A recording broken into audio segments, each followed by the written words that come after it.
Кыргызстан менен Тажикстандын чек арасында кайрадан ок жаңырып, бир адам жаракат алды. Чек ара кызматынан кабарлашкандай, түндө саат 1 чамасында Баткен районунун Эки Таш аймагында Ош-Исфана жолунда бара жаткан кыргызстандык жарандын унаасы көздөй, Тажикстан тараптан белгисиз бирөөлөр мергенчилик куралдан ок чыгарышкан. Айдоочу жарадар болуп, ооруканага жеткирилген. Учурда окуянын чоо жайын милиция териштирип жатат. Азыр аймакта абал туруктуу деп айтылат чек ара кызматынын маалыматында. Кыргызстан менен Казакстандын чек арасындагы ак тилек өткөрмө жайында кезек күтүп топтолгон унаалардын саны 300дөн ашты. Чек ара кызматынан билдиришкендей, тыгын Казакстандын киреши боюнча мамлекеттик комитетинин текшерүүсүнө байланыштуу көбөйүүдө. Бул жерде мындай абалдын түзүлгөндүгүнө көп болду. Жакында эле Евразиялык экономикалык кеңештин жыйынында президент Сооронбай Жээнбеков дагы ушул маселени көтөрүп, биримдиктин алкагында жашыл коридор түзүү макулдашуусу иштебей жатканын айткан. Чек арада кезек күткөн унаалардын көбөйүшү бүгүн парламенттеги эл аралык иштер боюнча комитетинде Евразиялык экономикалык биримдикке байланыштуу 5 маселенин күн тартибинен алынышына себеп болду. 5 маселе Евразияске тийиштүү экен да. Евразиясты көрүп атасыздар, Кыргызстандын товар өндүрүүчүлөрү өткөзө албай токмокто турат 3 күндөн бери. 5 тең повесткадан иштемейт этели. Өкмөт муну Евразиясынын секретариатына заявить этсин. И вообще все вопросы, касающиеся Евразии, пока не решится, не будем рассматривать. Сиз айтып атасыз, Карамат башында күчтүү көрсөтөт. Күч деген ушу. Повесткага киргизиш үчүн премьер-министр өзү келсин. Ойлонсоңор, туугандар. Тиякта эки өлкө чек арабызды тепсип атат. Биякта бир өлкө биздин товар өндүрүүчүлөр тепсип атат. Премьер-министр эс алып жүрөт. Бүгүндөн баштап Евразияске силер нота жибергиле. Это позиция нашего комитета. Пока не решится вопрос ограничений, не будем рассматривать. Вот это позиция. Я ставлю на голосование. Прошу поддержать меня. Экинчи июнга карата ооруканаларда коронавирустан дарыланып жаткан 38 бейтап илдеттен сакайып үйлөрүнө чыгарылды. Муну менен жаңы типтеги вирустан айыккандардын жалпы саны 1219га жетти. Бирок ошол эле маалда лабораториялык изилдөөлөрдүн жыйынтыгында дагы жаңы 28 учур катталганы белгилүү болду. Анын 11-и Бишкекте болсо, нарында 1, ал эми калган 16 учур Ош шаарында. Жаңы аныкталгандардын 16сы четтен ташылып келген дейт Саламаттыкты сактоо министринин орун басары Нурболот Үсөнбаев. Бир сутка ичинде өлкө боюнча коронавирус инфекциясын 2 медик жуктуруп алса, 2 медкызматкер илдеттен сакайган. Ал эми бүгүнкү күндө стационарларда жаткандардын жалпы саны 609 болсо, анын ичинен 16сынын абалы оор болуп, 4 киши жандандыруу бөлүмүндө. Ошондой эле бүгүн Нарын областык ооруканасында 16 майдан бери дарыланып жаткан 79 жаштагы аял киши өпкөнү сезгентүүчү инфекциядан көз жумганы белгилүү болду. Дарыгерлердин айтымында жаңы типтеги вирус маркумдун бир катар өнөкөт илдеттеринин күчөп кетишине алып келген. Жасалып аткан биздин медициналык чараларга карабастан ошол жүрөгү токтоп каза болуп калды. Ошол диагнозун аябай оор түрүндө өтүп аткан пневмония болуп, жанакындай дыхательная недостаточность деп, ишемический инсульт болгон экен, ошонун последствиясы болду. Инфаркт головного мозга деп атат, сахарный диабет дагы бар экен. Ошол жанакындай аябай оор, ден соолугу боюнча аябай оор фон бар экен. Ошол фондун негизинде ошол COVID-19 бир жерден жугузган экен.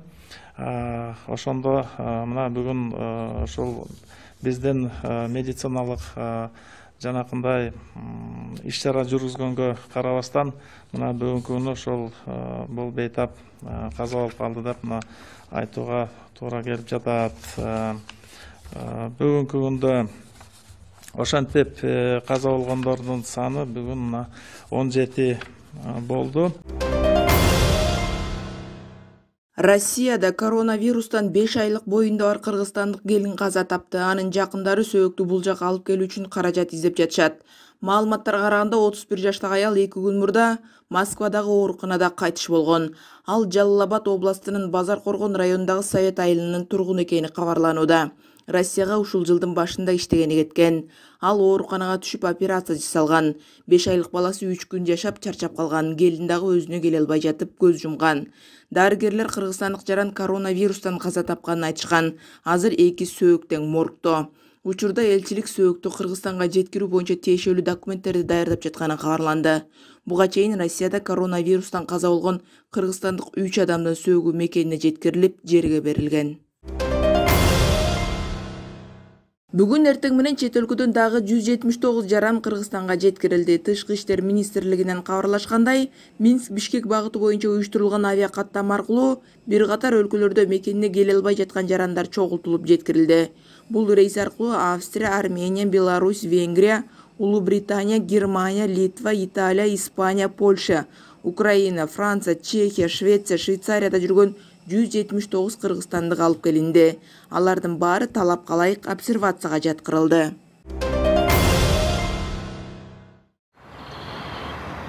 Кыргызстанда ишкердик субъекттерге карата банкроттук процессин демилгелөө токтотулду. Бул документ 2021 жылдын 1 январына чейин күчүндө болот. Ага премьер-министрдин милдетин аткаруучу Кубатбек Боронов кол койгон. Документ коронавирус инфекциясынын жайылуусун алдын алуу жана пандемия менен күрөшүүнүн алкагында чарбалык ишмердүүлүктү чектөөлөрдөн улам иши аксаган бизнесмендерди колдоо максатында кабыл алынган. Ошондой эле өзгөчө абал жана өзгөчө кырдаал режимдерин киргизүү учурунда топтолгон салыктык жана социалдык чегерүүлөрдү төлөө мөөнөтүн узартуу жана бөлүп төлөөгө мүмкүнчүлүк берүү каралууда.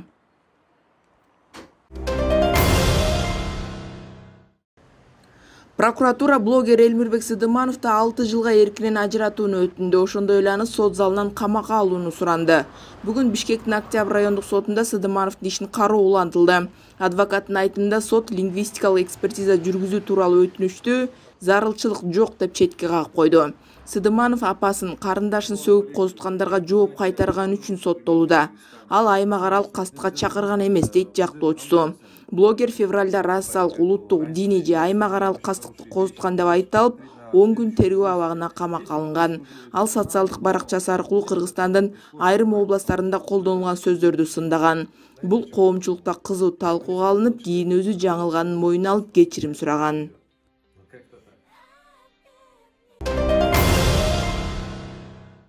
Парламенттик шайлоодо күрөөнү 5 миллион сомдон 1 миллионго түшүрүү сунушу колдоо тапкан жок. Бүгүн Жогорку Кеңештин тармактык комитетинде шайлоо тууралуу мыйзам долбоору талкууланды. Анда босогону 9%дан 7-ге түшүрүү каралган. Ошондой эле ушул документ аркылуу күрөөнүн суммасын азайтуу демилгеси көтөрүлгөн. Дагы бир депутат күрөөнү тескерисинче 10 миллион сомго жеткирип, акчаны жеңип чыккан партияларга кайтарып бербестен бюджетке которууну сунуштады. Бирок эки демилге тең колдоо тапкан жок. Эл өкүлдөрүнүн көбү шайлоо күрөөсүн 5 миллион сом бойдон сактоону, уткан партияларга кайтарып алуу мүмкүнчүлүгүн калтырууну колдошту. Ушул эле документке депутат Тазабек Икрамов дагы сунуш киргизүүдө. Анын айтымында чет өлкөлүк банктарда жашыруун эсеби барлар, коррупция үчүн соттолгондор жана алардын жакын туугандары депутат боло албайт.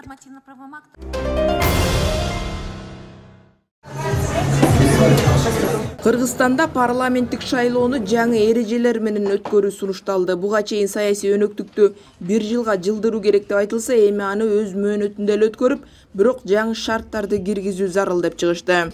Депутат Дастан Бекешевдин айтымында парламенттик шайлоонун убактысы жылдырылса, бийликти узурпациялоо башталды. Эл өкүлдөрү ишмердүүлүгүн мыйзамсыз узартып алды деген айыптоолор болот. Андыктан добуш берүүнү жаңы формат менен өткөрүүгө туура келет. Эл өкүлү талапкерлер менен шайлоочулардын жолугушуусуна тыюу салып, үгүт иштерин массалык маалымат каражаттары менен социалдык тармактар аркылуу өткөрүүнү сунуштайт. Партиялардын курултайы дагы онлайн режимде. Такыр болбосо санитардык талаптар катуу сакталып гана өткөрүлүшү керек. Жарандар аты жөнүн шайлоочулардын тизмесинен интернет аркылуу гана текшерсе болот. Добуш берүү күнү ар бир адам кирип чыккан сайын шайлоо тилкесинде дезинфекциялоо иштерин жүргүзүү зарыл. Ал эми эпидемиологиялык абал курчу өлкөлөргө шайлоо участоктарын ачпай эле коюу туура, дейт Дастан Бекешев. Анын айтымында парламенттин 8 отурумунан кийин сессия жыйынтыкталат. Шайлоо мыйзамдарына өзгөртүү киргизүүгө убакыт жок. Азыркыга чейин жергиликтүү кеңештерге шайлоо качан өтөрү чечиле элек. Мындан улам кыска убакыттын ичинде президент, парламент, өкмөт, жарандык коом, боршайком жана партиялар шайлоону кантип өткөрүү керектигин акылдашып бир чечим кабыл алуу керек, дейт эл өкүлү. Мыйзамга ылайык 26 июндан 6 июлга чейин президенттин парламенттик шайлоонун датасы боюнча жарлыгы чыгат. Саясий өнөктүк 4 октябрда өтөт деп болжолдонууда.